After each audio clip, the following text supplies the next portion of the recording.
Hi guys, இன்னைக்கு எதை பற்றி பேச போகிறோன்னா, இப்போ ரீசெண்டாக ஈரான் வார் வந்து போயிட்டுருக்கு. ஜிசிசியில் இருக்கிறவங்க எல்லாருமே ரொம்ப உஷாராக இருங்க. அதே மாதிரி இந்தியாவில் இருக்கிறவங்கலாம் நினச்சிட்டு இருக்காங்க இது வந்து நமக்கு எந்த இம்பேக்டும் இல்லை, கல்ஃபில் இருக்கிறவங்க மற்றபடி இந்த மாதிரி இந்த கண்ட்ரீஸில் இருக்கிறவங்களுக்கு தான் இம்பேக்ட்னு நினைக்கிறீங்க. ஆனால் அது அப்படி இல்லை. ஆல்ரெடி நீங்கள் பார்த்துருப்பீங்க, எல்பிஜியோட ரேட்டு வந்து இன்க்ரீஸ் ஆகிருக்குது. அதே மாதிரி டிமாண்டும் அதிகமாக இருக்குது, கிடைக்க மாட்டேங்குது. இதுக்கெல்லாம் ரீசன் என்னென்னா, நம்ம ஒரு 80% வந்து எல்பிஜி வந்து கத்தார் இந்த மாதிரியான ஜிசிசி கண்ட்ரீஸில் தான் இம்போர்ட் பண்ணிகிட்டு இருக்கிறோம். ஸோ ஆக்சுவலாக இப்போ வந்து ஈரான் வந்து ஹர்மோஸுங்கிற அந்த கடல் வழி பாதையை வந்து அடைச்சனால என்ன ஆகுதுன்னா, இப்போ ஷிப்ஸ்லாம் வர முடியாது. ஒரு 30-40 ஷிப்பாவது நமக்கு வந்து இப்போ அங்கேருந்து நமக்கு எல்பிஜி வரணும், இப்போ வர்றதில்லை. ஸோ என்ன ஆகுது, இப்போ உனக்கு டிமாண்ட் அதிகமாக நமக்கு தேவைப்படுது, ஆனால் கொடுக்குறதுக்கு நம்மகிட்ட ஸ்டாக் இல்லை. அதுதான் நடந்துகிட்டு இருக்கிற நிலவரம். அதேமாதிரி அது மட்டும் கிடையாது, இது வந்து நமக்கு இன்னுமே இஷ்யூ ஆகும். ஏன்னா க்ரூடோட ரேட்டு வந்து இன்க்ரீஸ் ஆகிருக்குது. ஸோ நமக்கு வந்து டீசலோட ரேட் அதிகமாக இருக்குது, டிரான்ஸ்போர்ட்டோட ரேட் அப்போ அதிகமாகும் போது காய்கறியோட விலையும் இதனால் கூடும். அங்கே நடக்கிற பிரச்சனையால் நமக்கு நம்ம ஊரில் உற்பத்தி பண்ணுற பொருளை கொண்டு வரதுக்கான ரேட் அதிகமாகும் போது நமக்கு கூடும்.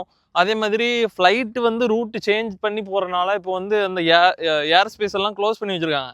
ஸோ ஃப்ளைட் வந்து ரூட்டை மாற்றி போகும்போது அதோட ஃபியூல் காசையும் நம்மகிட்ட இருந்தால் பிடுங்குவாங்க. ஃப்ளைட் ஃபேர் வந்து கூட போகுது, கண்டிப்பாக கூடும். கோல்டு ரேட் இன்க்ரீஸ் ஆகும்.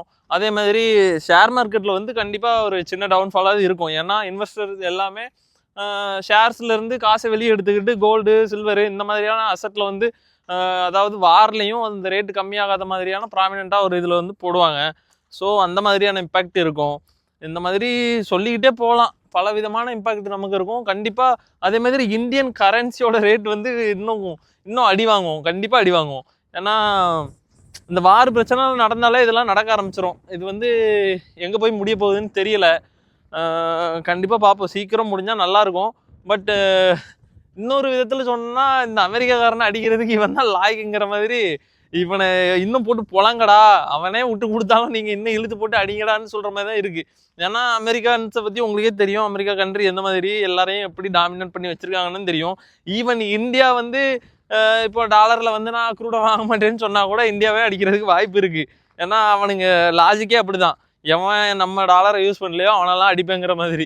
எனக்கு ஒரு பிரச்சனைன்னா எங்கள் அண்ணனையே அடிப்பேன்டாங்கிற மாதிரி அப்படி தான் பண்ணிக்கிட்டு இருப்பானுங்க. ஸோ இதுதான் கைஸ், பார்க்கலாம்.